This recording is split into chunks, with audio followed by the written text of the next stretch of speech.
दोस्तों कुछ बड़ा होने वाला है। फिर से देखिएगा एक खलन आया है किसमें, ट्रंप और देखिएगा चाइना की दोस्ती में। और अगर आप देखेंगे तो इस बार चीज़ परमाणु से रिलेटेड है, न्यूक्लियर टेस्टिंग से रिलेटेड है, जिसमें अमेरिका भी देखिएगा बहुत आगे बढ़ के बात कह रहा है और चाइना भी बहुत ज़्यादा देखिएगा रश में करके बात कह रहा है। तो आप समझ सकते हैं कि इस पर्टिकुलर टाइम पर ये अपडेट 1 घंटे पहले आई है और आप समझ सकते हैं कि अभी ट्रेड एग्रीमेंट नहीं हुआ है यूएस और चाइना के बीच। अभी ना तो देखेगा कोई रेयर अर्थ पर कोई भी देखेगा प्रॉब्लम सॉल्व हुई है, कुछ भी ऐसा देखने को नहीं मिला है। बट आप समझ सकते हो कि ये एक नया आउटकम देखने को मिला है जो कि बिल्कुल भी स्टॉक मार्केट के लिए अच्छा नहीं है। तो आप देख सकते हो कि चीन कर रहा है न्यूक्लियर टेस्टिंग ट्रंप के विस्फोटक दावे पर। देखिएगा चीन का आया रिएक्शन, तो आप समझ सकते हैं कि आजकल देखिएगा चाहे वो रशिया हो वो भी न्यूक्लियर टेस्टिंग कर रहा है, चाहे नॉर्थ कोरिया हो वो भी न्यूक्लियर टेस्टिंग कर रहा है, चाहे देखिएगा यूएस हो वो खुद भी न्यूक्लियर टेस्टिंग कर रहा है। और वो चाइना पे भी देखिएगा ये बात कह रहा है कि यहाँ पे जो विस्फोटक देखिएगा चीज़ें देखने को मिल रही हैं, इसका मतलब चाइना कुछ ना कुछ अपना देखिएगा पर्दे के पीछे कुछ ना कुछ कर रहा है। और यही बात देखिएगा अमेरिका ने ईरान को लेकर बोली थी तो ईरान ने भी पलटवार किया था, अब चीन को लेकर बोली है तो चीन इस पे देखिएगा थोड़ा सा नाराज होकर उसने रिएक्शन करा है। और आप समझ सकते हो कि इस पर्टिकुलर टाइम पर ऐसे रिएक्शन आना अपने आप में बड़ी बात है, अपने आप में देखिएगा बहुत टेंशन वाली बात है।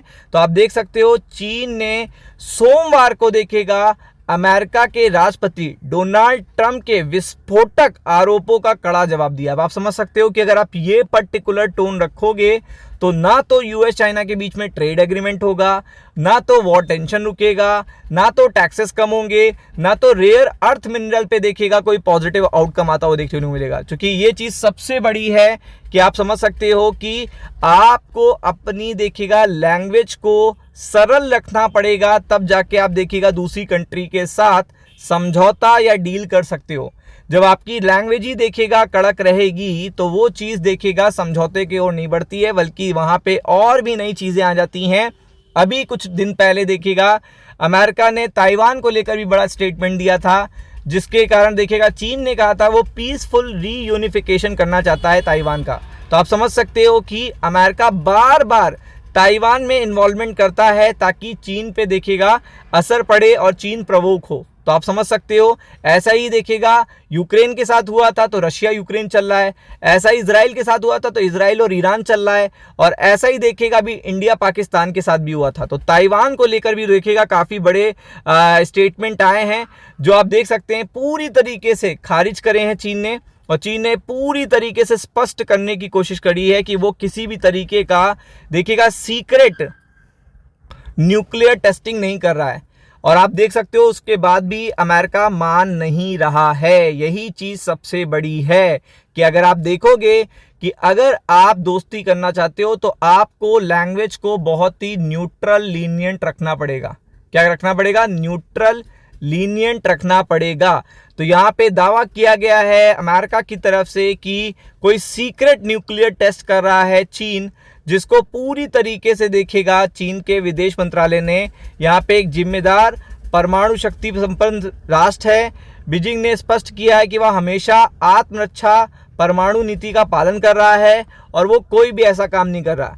एक्चुअल में ये चीज़ क्यों करी जाती है? ताकि चीन को इंटरनेशनल प्लेटफॉर्म पे थोड़ा सा प्रेशर बनाया जा सके, और ये ट्रम्प साहब बहुत पहले से कर रहे हैं। रेयर अर्थ मिनरल को लेकर भी कहा था, रशियन ऑयल को बाय कर रहे हैं चीन, ये भी कहा था कि आप रशिया को फंडिंग कर रहे हो एनर्जी बाय करके। मल्टीपल चीज़ें आपको देखने को मिलती हैं। ताइवान को लेकर भी देखिएगा वो हमेशा खड़े रहते हैं कि ताइवान के पास अमेरिका के हथियार हैं तो वो सबसे आधुनिक हथियार हैं। तो ऐसे में मल्टीपल स्टेटमेंट जो आते हैं, इसके बाद ही देखिएगा क्या होता है कि ट्रम्प साहब की और चीन के जिनपिंग साहब की दूरियां बढ़ने लगती हैं। और आपको पता है कि ये स्टेटमेंट आना कल के लिए, आने वाले हफ्ते के लिए अच्छी बात नहीं है, क्योंकि अभी 30 तारीख को अगर देखेंगे तो दोनों मिले थे, डिस्कशन हुआ था और ये माना जा रहा था कि नेक्स्ट वीक यानी इस हफ्ते कोई ना कोई आउटकम आएगा। But due to this particular incident अब ये चीज़ और डिले होगी, और आपको पता है जितना डिले होगी तो चीन के ऊपर तो काफ़ी भारी टैक्सेस पड़ ही रहे हैं, तो चीन भी रेसिप्रोकल टैक्सेस पे बात करेगा। और आपको पता है जब वो ये बात करेगा तो अमेरिकन देखिएगा स्टॉक मार्केट पे भी असर पड़ेगा और इंडियन स्टॉक मार्केट पे भी असर पड़ेगा। तो इसलिए ये चीज़ काफ़ी देखिएगा बड़ी सरप्राइजिंग आई है इस पर्टिकुलर टाइम पर।